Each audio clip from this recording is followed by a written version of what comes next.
Hi there, welcome to the Workspace Tour for May 25th, brought to you from my deck. So let's get started. What I've included this week is I've just added a little checklist here of all the activities that are being offered this week, and the difference between optional and the ones that I'm really looking for the kids to do. So it should be a nice, easy checklist for you to refer to when you're wondering if your student is doing the right work, or if you, as the student, you're wondering what you should do. The first thing I'd like you to do, as usual, is to fill out the Google Form feedback. I really enjoy the messages you guys are writing, and I'm really trying to make the workspace the best as it possibly can for you guys. There's also a little video here from St. Jerome if you guys want to check that out. So for language arts this week, our main focus is still poetry. This is our last week of doing poetry. And there's a couple fun things in here. The main thing I really do want you working on is your poetry anthology. So by now you should have 3 poems written.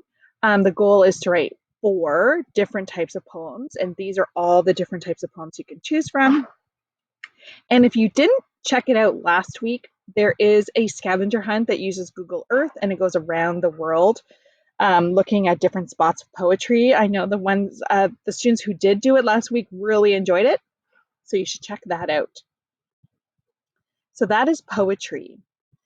If you have some time after you finish your poetry, you can work on the 100-word challenge here. There's a really cool picture prompt this week that was actually sent in by somebody in Ireland. So there's a photo here, and you can write 100 words, a story, a poem, anything you want on that picture.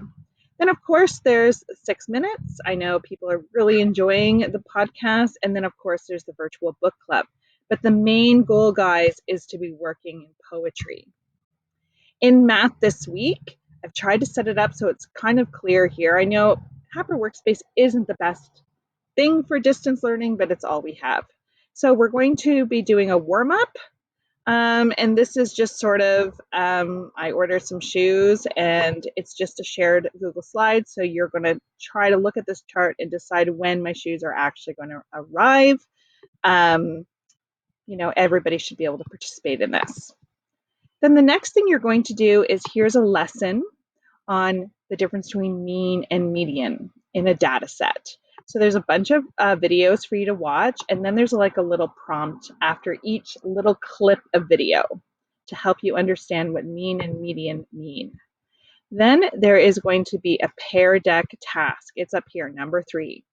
And this Pear Deck is actually will go through your task, what you're going to be doing this week. And your main goal is using mean and median to figure out a real life problem. So we're going to try to figure out what is cheaper, Lego Star Wars or Lego Friends. So it's kind of cool. You're going to go through the presentation, and there's lots of different draggables that you can do. And then there's some questions, a whole bunch of stuff. So you should have fun with that. Then what you're going to do is you're going to take what you've learned here, and you're actually going to apply it down here to the math task. You're actually going to try to figure out 2 things. You're going to try to figure out what the Lego Friends unit price mean is, so the average unit price per Lego. So as you can see, like the Hearts Lake Hair Salon has 235 pieces. It sells for $24.99. So that means per piece of Lego, it's selling for roughly 10, almost 11 cents. So you're going to figure out all of these based on how many pieces they have, how much they cost. So this is unit price. So we did unit price back in February. So it's a good reminder of that. Then you're going to figure out the median, and then you're going to do the same thing for Lego Star Wars. And then you're going to try to figure out how much this Death Star should cost. It has 10,188 pieces, so you're going to use your mean price, your average price per piece, and you're going to times it, and you're going to try to guess how much that is worth. And the same thing here for this shopping mall. So that's the task. If you're finding that task way too hard, what I want you to do is this one. This one, you're just going to be figuring out the mean price of Legos that I bought, let's say. and compare them between two. And then you're going to find the median of each of those. So it's totally up to you. If you're feeling really overwhelmed by that other task, do this one instead. And then I would really like you to do this exit card. It's just 2 questions. You're just going to find the mean and then the median. So you might want to have a calculator handy or a piece of scrap paper so you could do your figuring out. Okay? It's just 2 questions. It's just to gauge if you're getting it.